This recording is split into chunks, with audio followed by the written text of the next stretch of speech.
Bonjour, c'est Ursule encore. On est le 2 décembre 2021.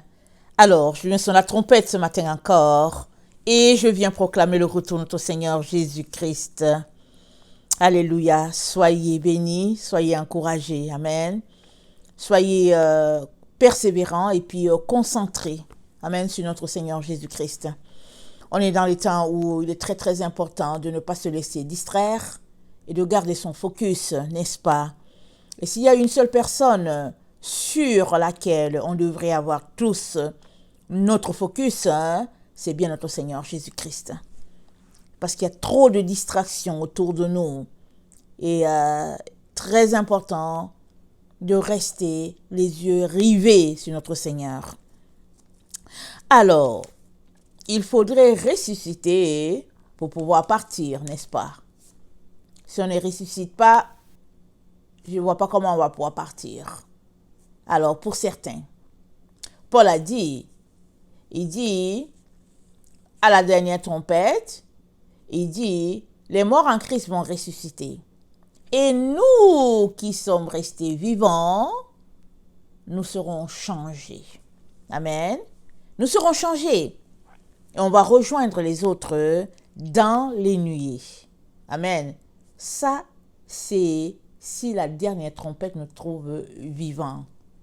Amen. Alors, c'est dit que la dernière trompette, c'est la 7e. Amen. Et la 7e trompette, c'est là que le royaume est remis à notre Seigneur. Apocalypse 11, le verset 15. C'est dit que la dernière trompette, le royaume est remis à notre Seigneur et il régnera au siècle des siècles. Amen. Et nous savons que, on a lu hier que, la 5e trompette a sonné. Amen. Et quand la 5e trompette a sonné, on a vu tous les mouvements qui se sont passés sur la terre.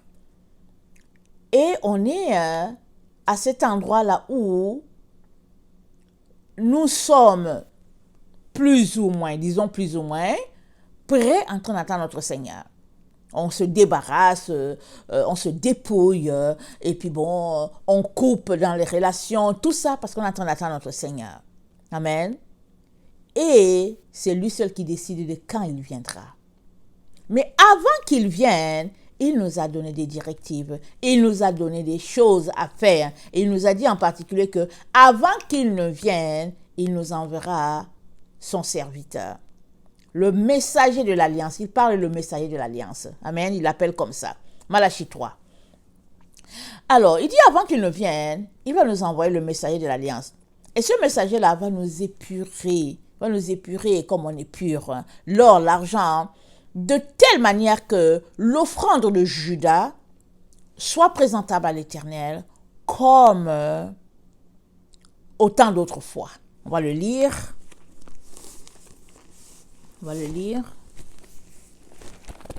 Malachie 3.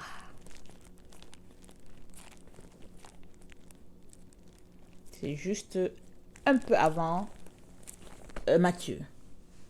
Alors, il dit, voici, j'enverrai mon messager, il préparera le chemin devant moi, et soudain entrera dans son temple le Seigneur que vous cherchez, et le messager de l'alliance que vous désirez, voici, il vient, dit l'Éternel des armées, qui pourra soutenir le jour de sa venue, qui restera debout quand il paraîtra, car il sera comme le feu du fondeur, comme la potasse des foulons.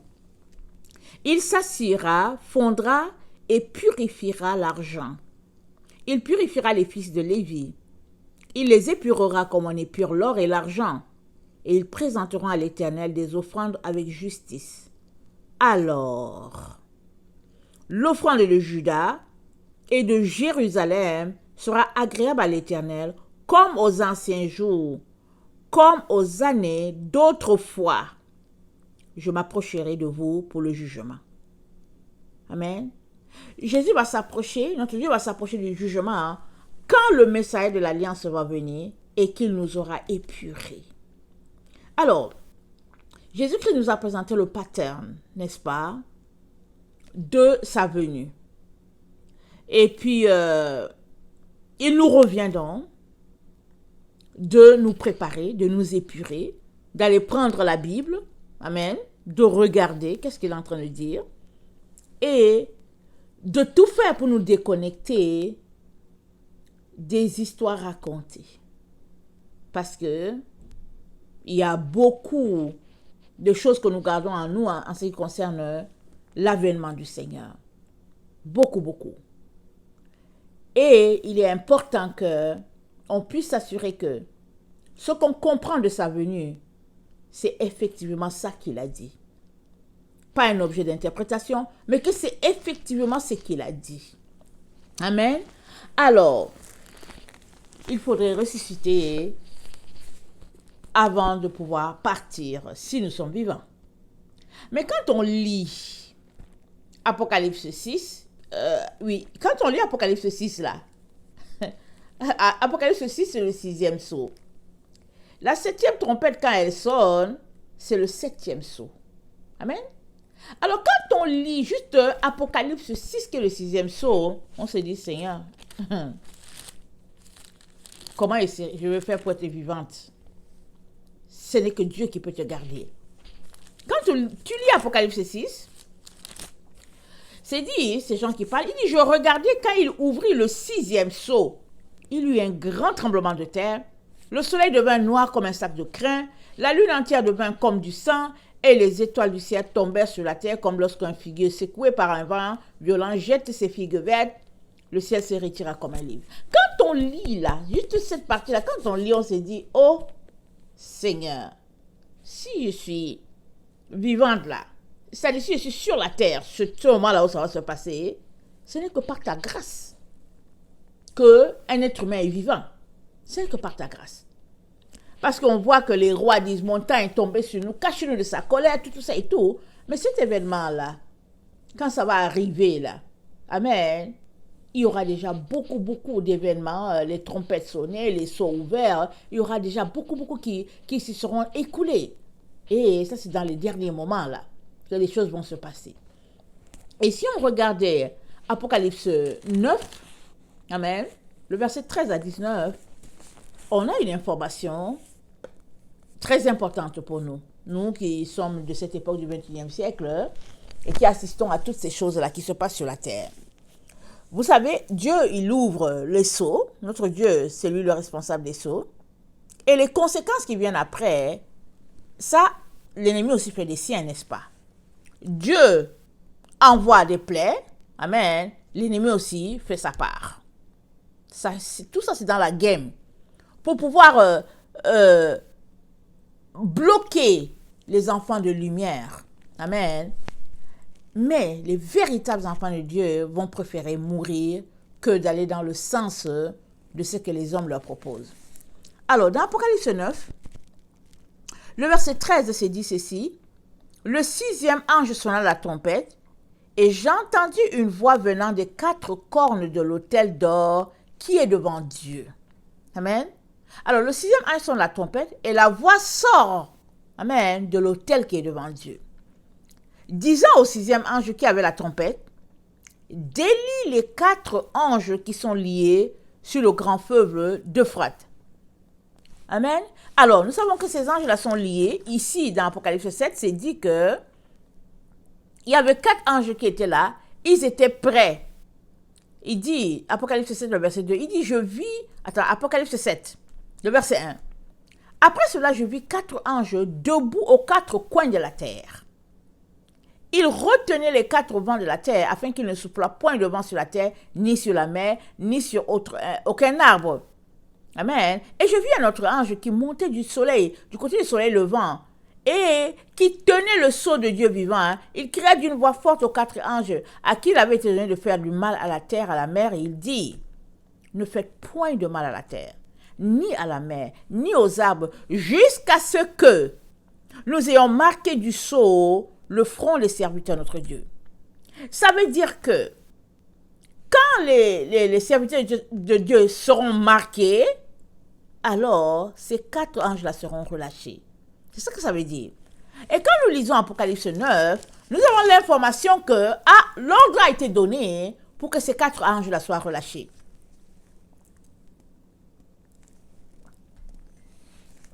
le verset 15.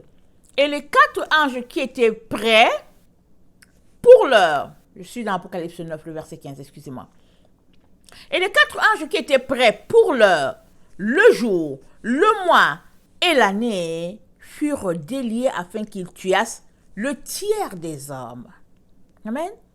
Ces anges-là, une fois qu'ils sont relâchés, le tiers de la population de la terre va mourir par les fléaux qu'ils vont envoyer sur la terre. Une fois qu'on les relâche, un tiers de la population. Alors imaginez, on est 8 milliards, ok? Un tiers s'en va, ça veut dire que on va rester à peu près 6 milliards, disons-le comme ça. On va rester 6 milliards ou bien 5 milliards et demi. Ça, c'est beaucoup de morts. C'est extrêmement beaucoup. C'est trop. Amen. Mais pour le moment, ils ne sont pas encore relâchés. Parce que Dieu est en train de marquer ses serviteurs. S'ils sont relâchés là, tu vas savoir. Parce que ce qui est décrit là est tel que tu vas finir par savoir ce qui se passe. Amen. Alors pour le moment, ils sont encore retenus. Et Dieu est en train de marquer ses serviteurs. C'est pourquoi il nous dit de nous sanctifier, de nous purifier.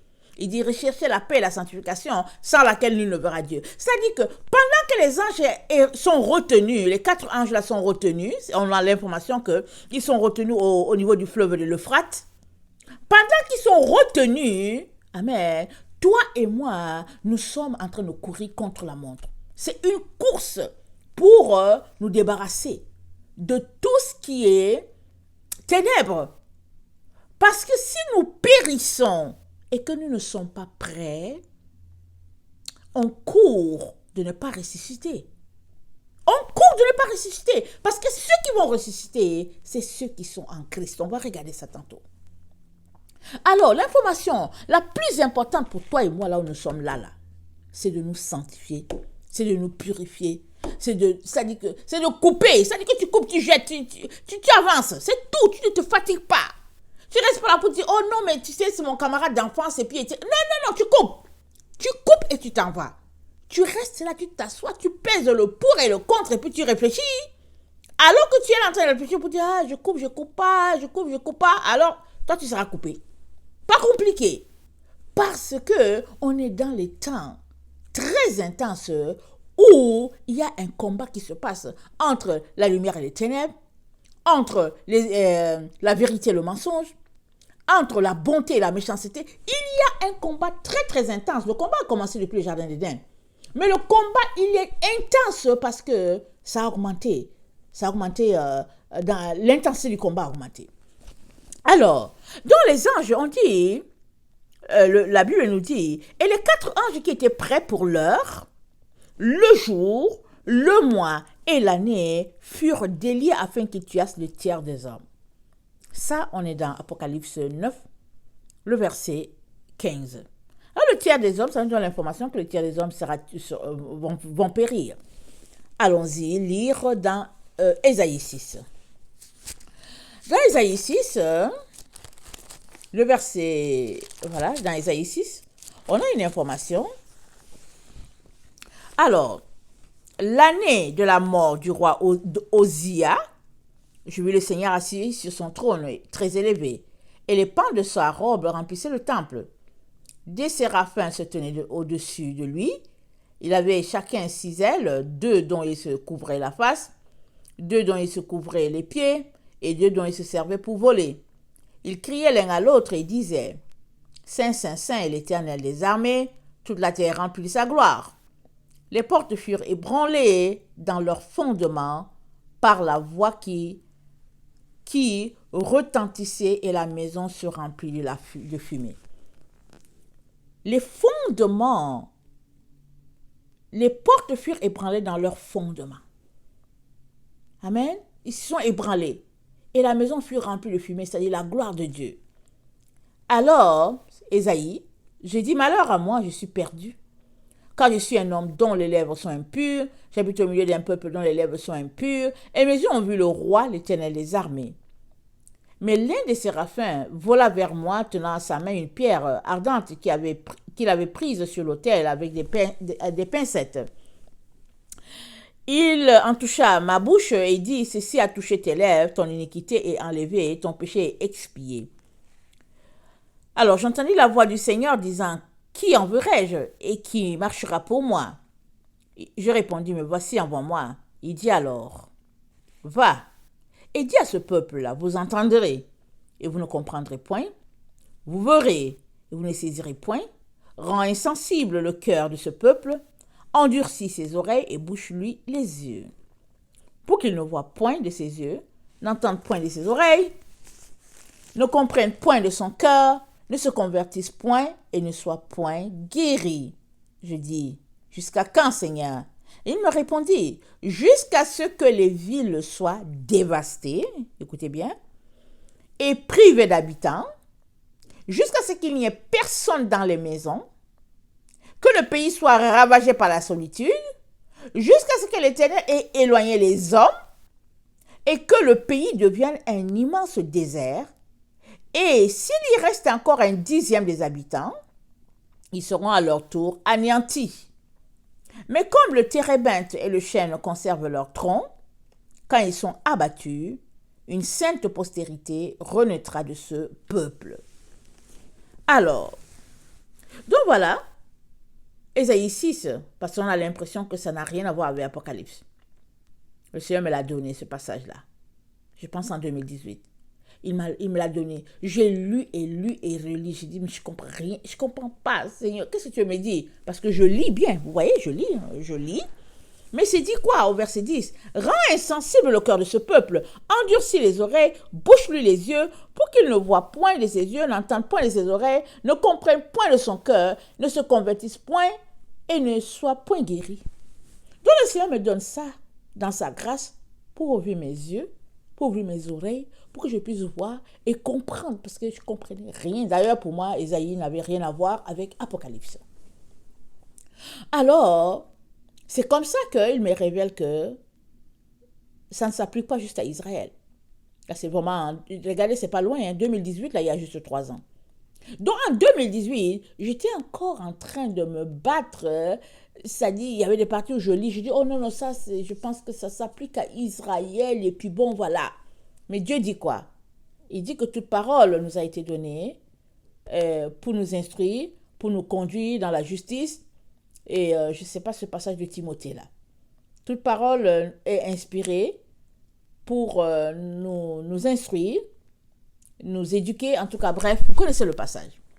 Tout a été donné pour notre édification, notre édification. Amen. Que ce soit d'un livre qui vient d'Exode, de Lévitique, quand Dieu te le donne, il veut te dire quelque chose. Alors, le Seigneur me dit donc, il viendra sur la terre où la population sera un dixième. Alors, imaginez, on est 8 milliards, n'est-ce pas? Avec tout ce qui se passe là, les liquides par-ci par-là, on ne sait pas à combien la population est rendue. Mais on est 8 milliards. Alors le Seigneur dit, il vient un temps où il va rester juste le dixième. Est-ce que ça c'est dans une localité? Est-ce que c'est dans un coin de la terre? Et ailleurs, la population continue d'exister? Je ne sais pas. Mais ce que j'ai compris quand il me parlait, j'ai compris que ça là, ça s'appliquait avec le fait que la population de la terre serait rendue là, à ce stade-là. Et quand la population serait rendue à ce stade-là, dit notre Dieu, amen, au stade du dixième de la population, il dit, et s'il y reste encore un dixième des habitants, ils seront à leur tour anéantis. Comment? Il dit, mais comme le térébinthe et le chêne conservent leur tronc, quand ils sont abattus, une sainte postérité renaîtra de ce peuple. Dieu est en train de dire, le dixième aussi sera abattu. Comment? Est-ce que c'est le dixième là qui va rester, qui va subir le sixième saut? Parce qu'à l'ouverture du sixième saut, alors je vous dis là que vous voyez le soleil, la lune, les étoiles qui tombent, et puis bon voilà, les rochers, tout ça, ça s'écroule. Mais c'est pas quelque chose de nouveau là. Ce qui est nouveau, c'est que on est en train de prendre conscience Parce que le Seigneur est en train d'ouvrir nos yeux. Parce que si on reste pris dans nos différents scénarios, amen, on ne va pas imaginer que on fait partie de cette génération-là. Que cette parole-là s'applique à nous. Parce qu'il a dit à Ésaïe, Ésaïe dit, mais c'est jusqu'à quand? Il dit, mais rends insensible le cœur de ce peuple. Endurcis ses oreilles et bouche-lui les yeux, afin qu'il ne voie point de ses yeux, n'entende point de ses oreilles, ne comprenne point de son cœur, ne se convertisse point et ne soit point guéri. Donc nous sommes là dans le stade où nous sommes en train de prier pour que Dieu ouvre nos yeux, qu'il ouvre nos oreilles, pour qu'on comprenne ce qu'il est en train de faire. Qu'est-ce qui est en train de se passer? Il est important qu'on comprenne. Parce que, alors que l'ange sonne la 6e trompette, c'est-à-dire qu'après la 5e trompette, et la 5e trompette, on l'a lu, c'est dans Apocalypse 9, et on a lié cela à l'histoire du Covid. Alors, avant que l'ange d'Élie, non, pas l'ange, avant que les 4 anges qui retiennent tout sur la terre là, ne soient relâchés pour tuer, briser, saccager, le Seigneur nous dit de nous sanctifier, de prier et de nous épurer et de prier pour que Dieu ouvre nos yeux afin qu'on comprenne ce qui est en train de se passer. Parce que si on ne comprend pas, on sera juste dans les scénarios des films d'Hollywood. Et dans les films d'Hollywood, ou bien les films, en tout cas toutes sortes de films, je ne sais pas lequel, les chrétiens sont enlevés, et puis ils s'en vont, et puis bon, c'est sûr qu'on attend tous la venue de notre Seigneur, n'est-ce pas? Oh, il nous a dit qu'il va venir. Il dit, je vais vous préparer une place. Quand ce sera prêt, je reviendrai. Je vous prendrai, afin que là où je sois, vous y soyez aussi. Il l'a dit, et il ne peut pas mentir. Mais comment viendra-t-il notre Seigneur? Est-ce qu'on sait comment il va venir? Comment est-ce qu'il nous a dit comment il va venir? Paul nous dit, à la dernière trompette, les morts qui sont en Christ vont ressusciter d'abord, et nous qui sommes vivants, nous serons changés en incorruptibles. Et Paul a parlé au 1er siècle, et ils attendaient vivement que le Seigneur vienne. 1er siècle. Nous sommes au 21e. Jésus n'est pas encore venu. Il n'est pas venu. Alors, est-ce que nous aussi on va rejoindre ceux-là qui seront morts? Amen. Même si on meurt pendant un jour, pendant une semaine, est-ce qu'on va les rejoindre? Parce que tout autour de nous nous montre que, en tout cas, c'est précaire la vie. En tout cas, pour ceux qui veulent garder leur pureté et leur sainteté, dans l'état dans lequel nous sommes, la vie est précaire. Alors, Dieu nous dit que s'il reste une postérité, eux aussi seront anéantis. Pourquoi? Parce qu'il dit, il naîtra une sainte postérité de ce peuple. Ça sera saint, ça sera pur. Et si on reconnecte à Malachie, à Malachie 3, excusez-moi, je vais relire parce que je n'ai pas exactement les paroles en tête. Et si on reconnecte à Malachie 3, on venait de lire, il dit, il s'assira, fondra, épurera l'argent, il épurera les fils de Lévi, il les épurera comme on épure l'or et l'argent, et ils présenteront à l'Éternel des offrandes avec justice. Alors, quand ils seront épurés là, quand nous serons bien épurés nous là, quand on sera bien nettoyés, polis là, c'est alors que l'offrande de Judas, qui est Judas, Jésus-Christ est venu par Judas, donc l'offrande que Jésus-Christ a présentée, amen, à l'Éternel, l'offrande de Judas et de Jérusalem sera agréable à l'Éternel, comme aux anciens jours, comme aux années d'autrefois, et Dieu dit, je m'approcherai de vous pour le jugement. Dieu va s'approcher de nous pour le jugement, hein, après tout ça là, après que ce travail puisse être fait. Amen. Pas avant. Il attend que le travail soit fait et il va venir. Alors, regardons Apocalypse 20. Amen. Je veux vraiment susciter en nous la réflexion et puis d'aller prier pour que Dieu nous ouvre l'esprit, pour que Dieu puisse nous parler. Il ne faut pas qu'on soit rivé sur un seul truc pour dire, oh non, non, moi j'attends qu'il vienne me prendre, il va venir me prendre. C'est tout, j'attends qu'il vienne me prendre et puis c'est tout. Je parlais avec quelqu'un, il n'y a pas longtemps. Alors, la personne m'a dit, mais écoute, pourquoi est-ce que, si Jésus-Christ vient nous chercher, pourquoi est-ce que tu mets de la nourriture en stock? J'ai dit oui, je ne sais pas quand est-ce qu'il vient.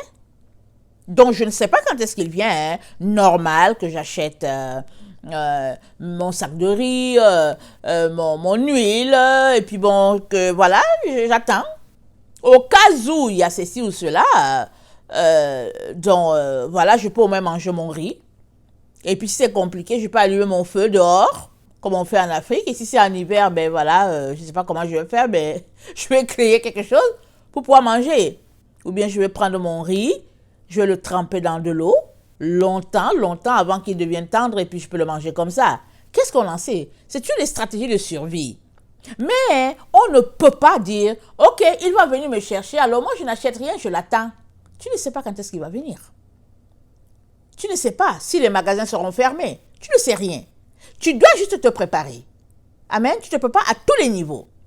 Alors, Apocalypse 20, le verset 4 nous dit, et je vis les trônes de ceux qui... Et je vis les trônes.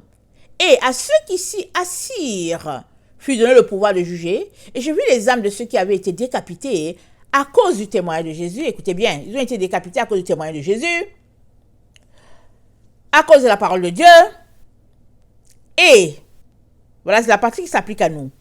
Et de ceux qui n'avaient pas adoré la bête, ni son image, et qui n'avaient pas reçu la marque sur leur front et sur leurs mains, ils revinrent à la vie et ils régnèrent avec Christ pendant 1000 ans. Ils revinrent à la vie. Ça veut dire quoi? Ça veut dire que ce groupe-là est mort et il est revenu à la vie. Alors, est-ce que cette histoire-là, ça s'applique juste à un endroit donné de la terre et après les autres n'ont rien à y voir? Je ne sais pas. Mais ici, c'est inclusif. Ça dit que ceux qui ont été décapités à cause de Jésus, du témoignage de Jésus, ça dit que ceux qui n'avaient pas adoré, ceux qui ont été décapités à cause de Jésus, ceux qui ont été décapités à cause de la parole de Dieu, et ça inclut un troisième groupe qui est là, amen, ceux qui n'ont pas adoré la bête ni son image, qui n'avaient pas reçu la marque sur leur front ou sur leurs mains, ils revinrent à la vie et ils régnèrent avec Christ pendant 1000 ans. Donc on a l'information qu'il y a une mort ici.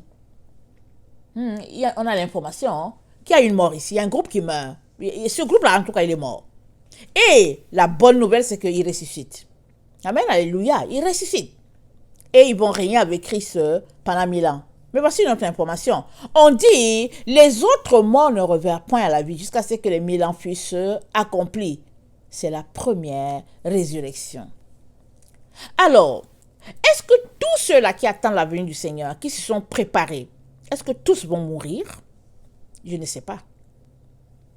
Mais s'il arrivait qu'ils meurent, ceux-là qui sont prêts, amen, qui attendent le Seigneur à la manière qu'attendaient le Seigneur les apôtres, ceux-là, s'il arrive qu'ils meurent, ils vont ressusciter. Mais si tu attends juste le Seigneur dans la légèreté, et que tu traînes à te débarrasser de tout ce que le Seigneur n'aime pas, de tous ces péchés-là, de tous ces liens, alors, si tu meurs, tu ne vas pas ressusciter. Mais quand on lit les événements d'Apocalypse, Apocalypse 6 là, quand le 6e sceau est ouvert là, quand tu le lis là, tu t'arrêtes, tu te dis, en tout cas, Seigneur, où serons-nous? Où serons-nous à ce moment-là? Le verset 6 d'Apocalypse 20 nous dit, heureux et saints ceux qui ont part à la première résurrection. La seconde mort n'a point de pouvoir sur eux.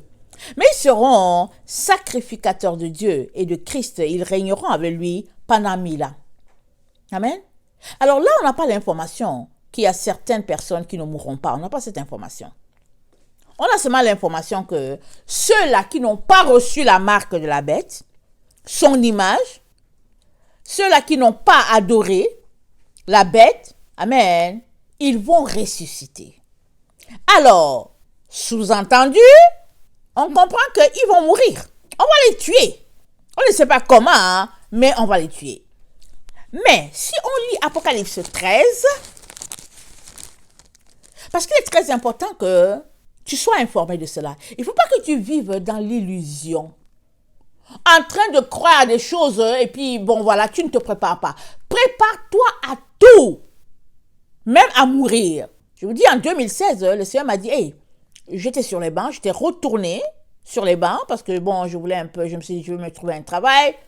Le Seigneur m'a dit, retourne à la maison et puis prépare-toi, prépare tes enfants à mourir pour Christ. Il faut dresse-les correctement, qu'ils comprennent qu'ils vont mourir pour Christ physiquement s'ils veulent arriver. Oh, tu t'arrêtes, tu te dis, mais pourquoi mourir? Jésus arrive nous chercher, pourquoi mourir?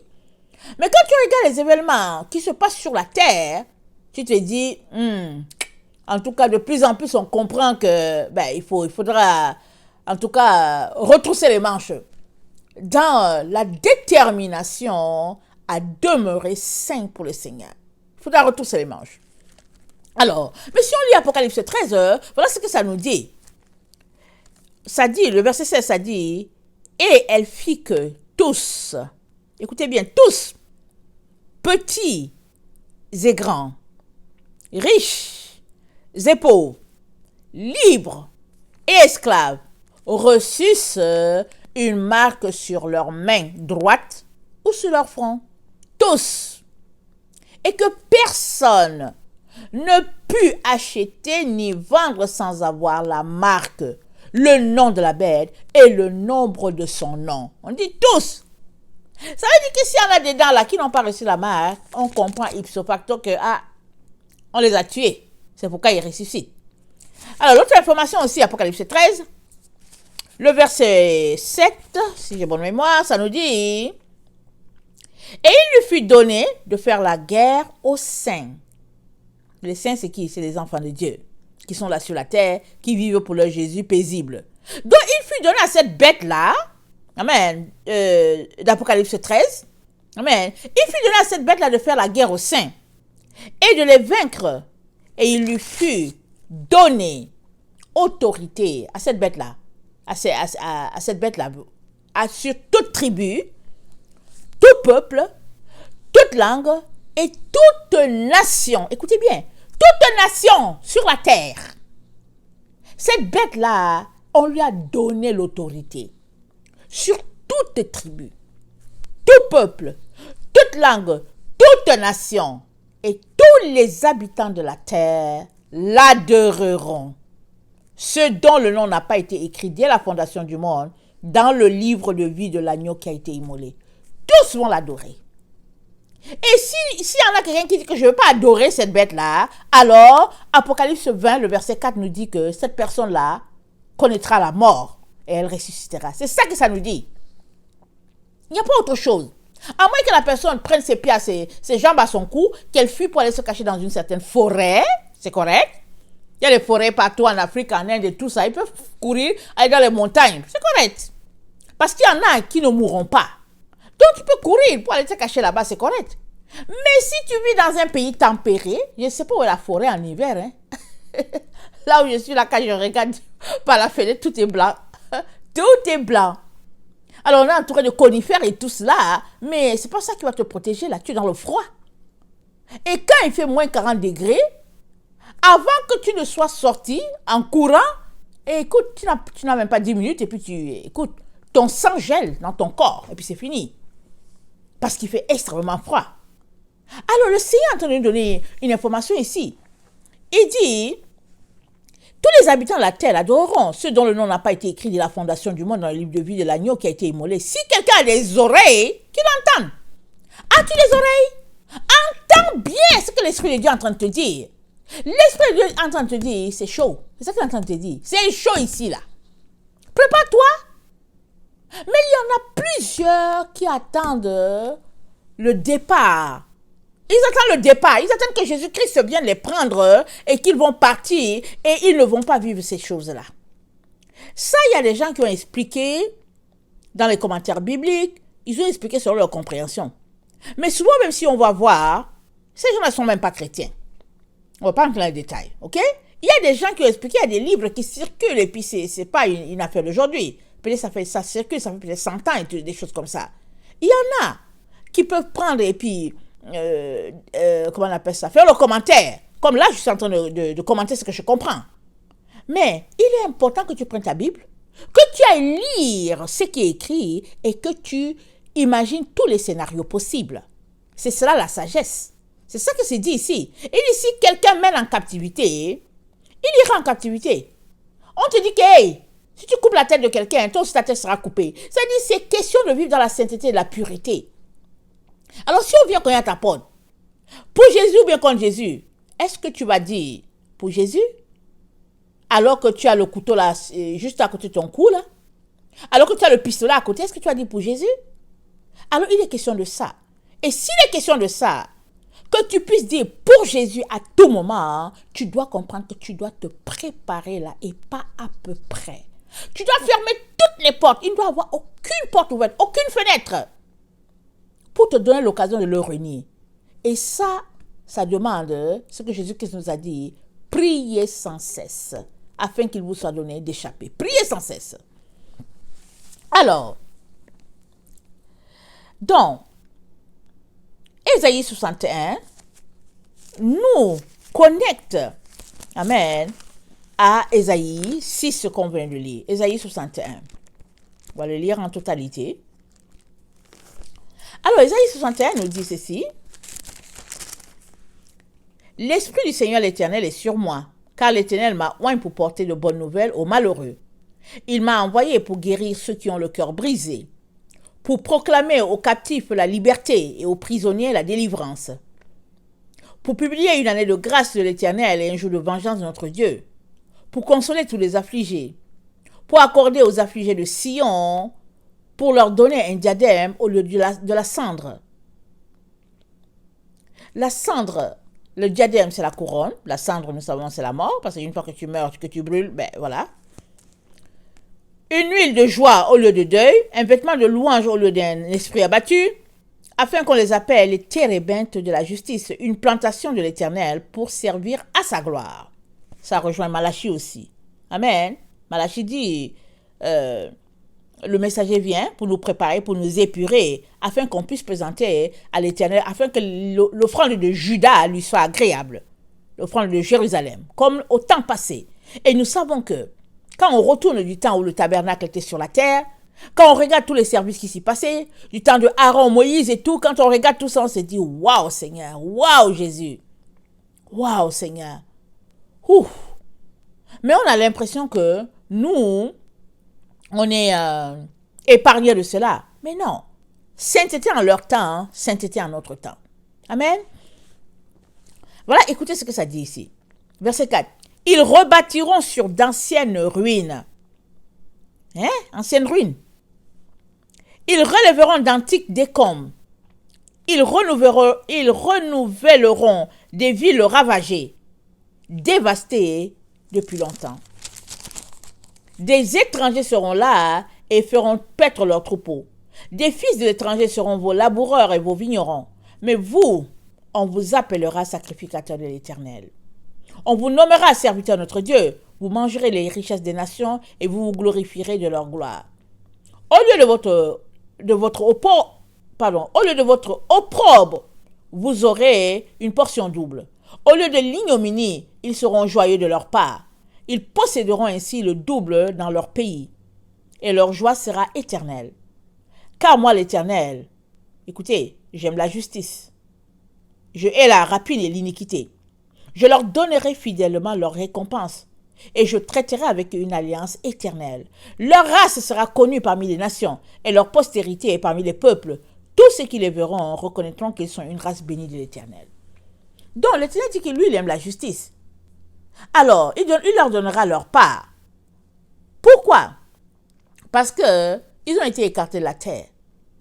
Pourquoi? Parce qu'ils voulaient vivre tranquillement. Ils voulaient servir leur Dieu. On les a ôtés.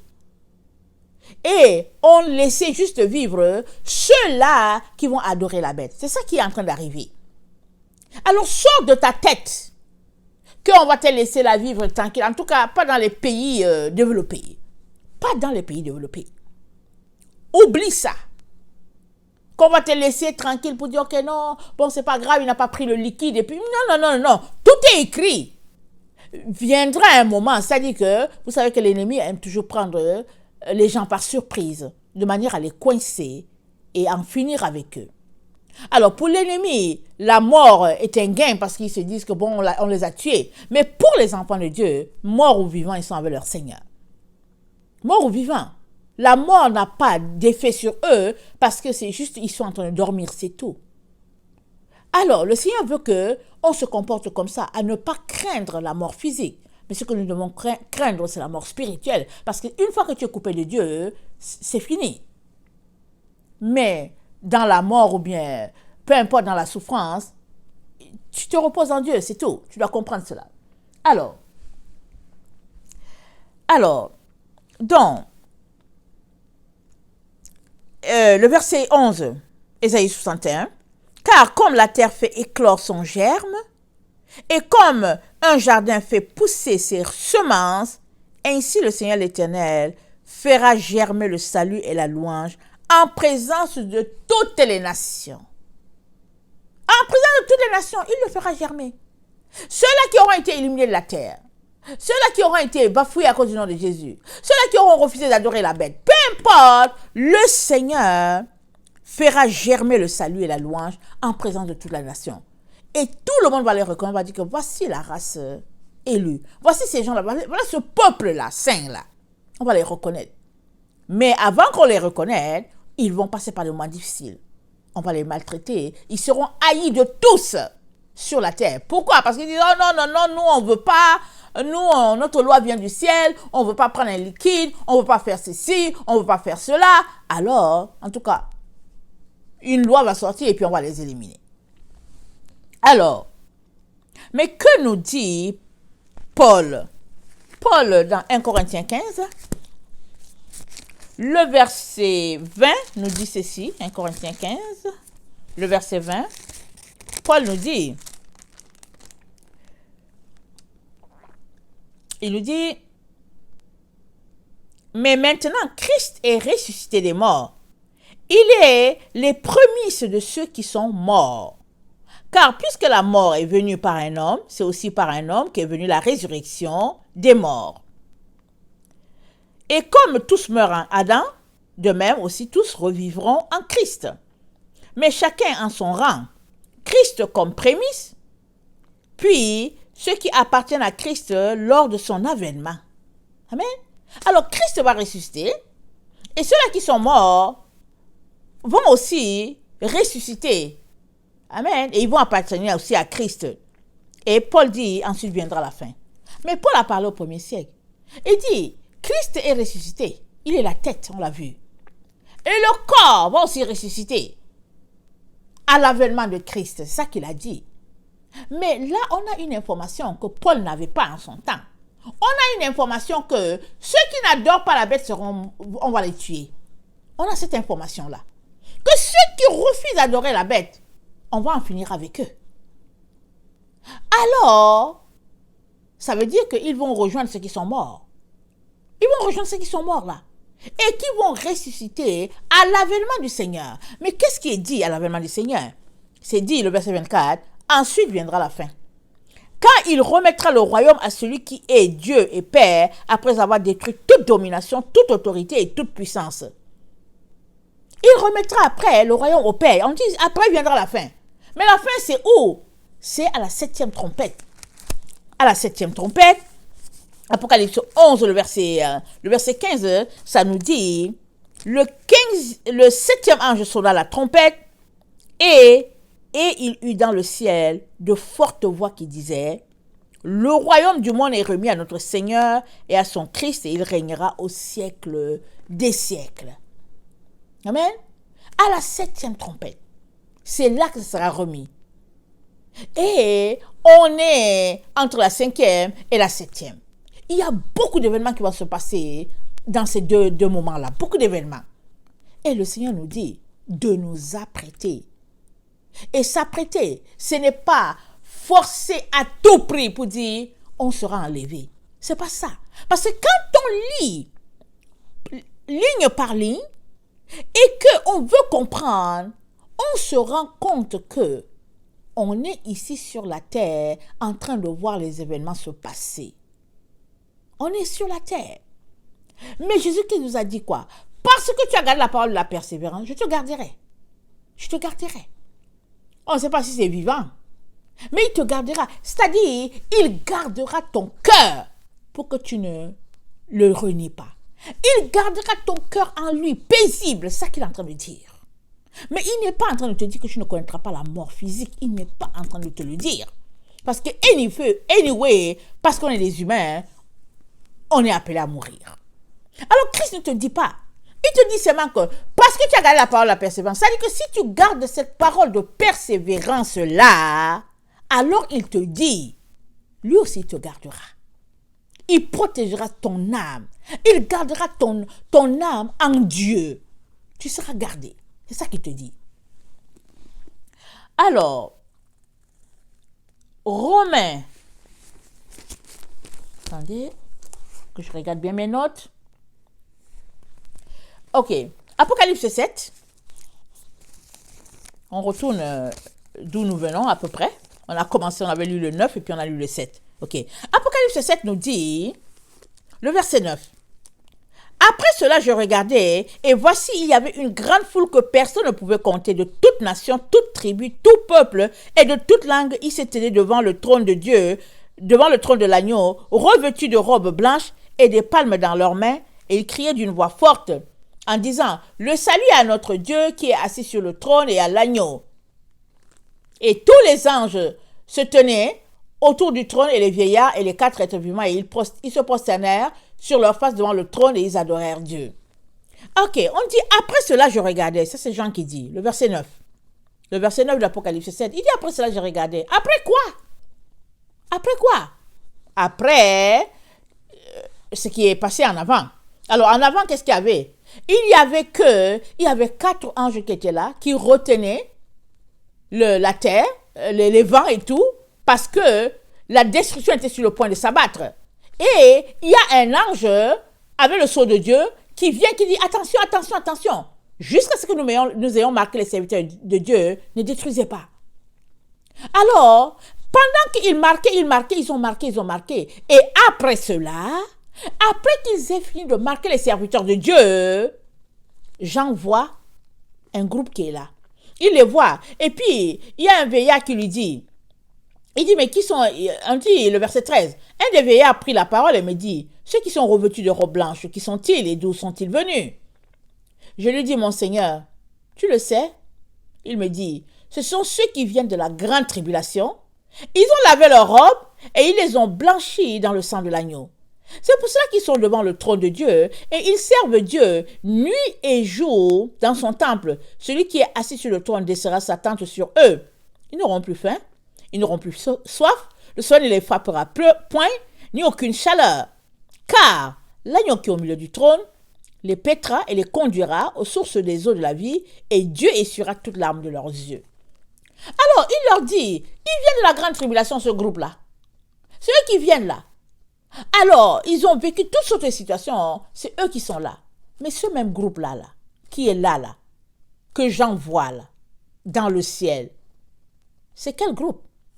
C'est le même groupe qui est à Apocalypse 20, le verset 4. C'est ceux-là qui vont ressusciter. C'est le groupe là. Jean les voit, qu'il les voit devant le trône, parce qu'ils ont été marqués. Mais ils n'ont pas été marqués, ils ont été marqués, non pas pour ne pas mourir physiquement. Ils ont été marqués du sceau de Dieu, parce qu'ils ont tenu la parole de persévérance jusqu'à la fin. Ils sont restés fidèles à la parole de la persévérance. Parce qu'on les marque au fur et à mesure. Les gens qui sont là, quand l'ange dit, écoute, ne fais pas, jusqu'à ce qu'on les ait marqués, c'est que l'occasion vient où Dieu dit, ok, on finit avec ce groupe-là aujourd'hui. Allons-y avec ce groupe-là. On regarde, Dieu regarde, est-ce que ça vaut la peine que la personne continue? Ok, on la laisse, elle continue. Est-ce que la personne va se repentir ou pas? Non, ok, on la déclasse. C'est comme ça que ça marche. Alors, le groupe d'Apocalypse 7, Jean nous dit, après cela, je vis. C'est-à-dire, il est dans une vision, n'est-ce pas? Alors, il voit un groupe qui est là. L'ange lui dit, attends, n'abattez pas. Je vais d'abord marquer. On va marquer les serviteurs de Dieu. Et après cela, Jean voit il y a un groupe là qui a été sauvé. Et il est là, et il ne sait pas c'est qui. Et le vieillard qui lui parle lui dit, c'est ceux qui viennent de la grande tribulation. Ils ont lavé leurs robes. C'est ce groupe-là. Ceux qui sont là. Et ce même groupe-là, Jean nous parle de ce groupe-là. Il nous dit, ils sont assis sur des trônes, en train de juger les autres. Voilà ce qui est dit. Et je vis des trônes. Et à ceux qui s'y assirent fut donné le pouvoir de juger. Et je vis les âmes de ceux qui avaient été décapités à cause du témoignage de Jésus et à cause de la parole de Dieu et de ceux qui n'avaient pas adoré la bête ni son image et qui n'avaient pas reçu la marque sur leur front et ni sur leurs mains. Ils revinrent à la vie et ils régnèrent avec Christ pendant 1000 ans. Ils revinrent à la vie. Alors, on a l'information que il y a un groupe qui mourra. Il y a un groupe qui mourra. On a cette information-là. Et un autre ne mourra pas. Le groupe qui ne mourra pas là, qui ne connaîtra pas la mort physique là, c'est ceux-là qui vont aller adorer la bête et puis bon, prendre la marque et tout et tout. Mais ceux-là qui disent niet, on a l'information que ils vont mourir. On va les tuer. Mais, alléluia, ils vont revenir à la vie, nous dit le Seigneur. Alors, l'information que nous avons, toi et moi, c'est que nous devons demeurer fidèles à notre Seigneur. Nous devons sortir des différents scénarios, des différents schémas que nous avons dans notre tête. Parce que si dans notre tête, c'est juste que oh, non, Jésus va venir, il va m'enlever, je vais partir et tout. Si c'est juste ça que nous avons dans l'esprit, il se pourrait que ça vienne créer beaucoup de biais en nous. Et au lieu que nous soyons à prier, en train de nous débarrasser, on sera là juste pour dire, oh non, mais il vient quand? Oh non, mais il vient quand? Oh non, il vient quand? Oh non, il vient quand?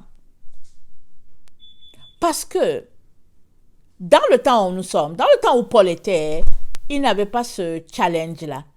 Il n'y avait pas cette donnée-là d'adorer une bête. Il n'y avait pas cette donnée-là de se souiller à cause d'une bête. Mais toi et moi, nous avons cette donnée-là. Nous sommes dans ce temps-là. Nous sommes en plein dedans. Et nous savons que à n'importe quel moment, ça peut basculer contre les enfants de lumière. Mais si ça bascule, comment te comporteras-tu? Ou bien, tu seras de ceux qui vont dire, oh non, j'attends qu'il vienne me prendre.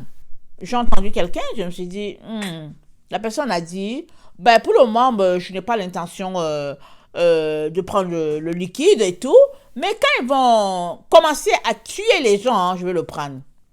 Je me suis dit, Seigneur, il y a quelque chose qui ne va pas. J'ai dit, Seigneur, il y a quelque chose qui ne va pas ici.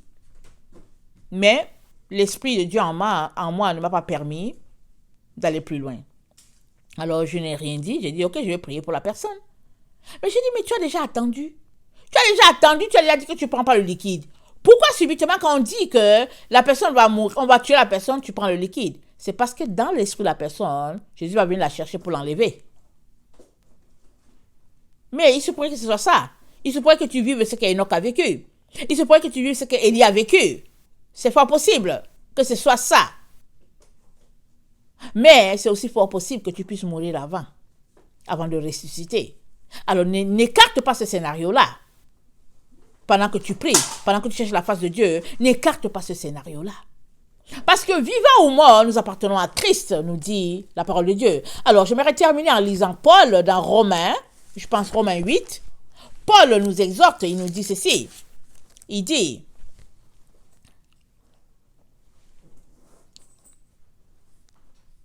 Attendez. Le verset 29. Romains 8, 29. Car ceux qu'il a connus d'avance, il les a aussi prédestinés à être semblables à l'image de son Fils, afin que son Fils fût le premier-né entre plusieurs frères. Amen. Et ceux qu'il a prédestinés, il les a aussi appelés. Et ceux qu'il a appelés, il les a aussi justifiés. Et ceux qu'il a justifiés, il a aussi glorifiés. Que dirons-nous donc à l'égard de ces choses? Si Dieu est pour nous, qui sera contre nous? Lui qui n'a point épargné son propre Fils, mais qui l'a livré pour nous tous, comment ne nous donnera-t-il pas aussi toutes choses avec lui? Qui accusera les élus de Dieu? C'est Dieu qui justifie, qui les condamnera. Christ est mort, bien plus, il est ressuscité et il est à la droite de Dieu où il intercède pour nous. Qui nous séparera de l'amour de Christ? Serait-ce la tribulation, ou l'angoisse, ou la persécution, ou la faim, ou la nudité, ou le péril, ou l'épée, selon qu'il est écrit? C'est à cause de toi qu'on nous met à mort tout le jour, qu'on nous regarde comme des brebis destinées à la boucherie. Mais dans toutes ces choses, nous sommes plus que vainqueurs par celui qui nous a aimés. Car j'ai l'assurance que ni la mort, ni la vie, ni les anges, ni les dominations, ni les choses présentes, ni les choses à venir, ni les puissances, ni la hauteur, ni la profondeur, ni aucune autre créature ne pourra nous séparer de l'amour de Dieu manifesté en Jésus-Christ notre Seigneur. Amen et Alléluia. Que la confession de Paul soit pour nous. Que ni la mort, ni les intimidations, ni les différentes doctrines, ni les différents scénarios de séduction, que rien ne puisse nous détourner. Amen, de notre Seigneur Jésus. Ça, c'est ma prière pour chacun d'entre nous. Il est très, très important qu'on puisse sortir de nos illusions, de nos leurres. Il est très important. Et qu'on puisse avoir les pieds sur terre et qu'on puisse prier, supplier Dieu pour lui dire, Seigneur, ouvre mes yeux pour que je comprenne, que je sois prêt, mais que je ne m'embarque pas dans une situation qui peut m'éloigner, qui peut m'écarter. Amen. Que le Seigneur bénisse sa parole. Je vous aime beaucoup et Dieu davantage. Maranatha, Jésus revient. Amen et Alléluia. Soyez bénis.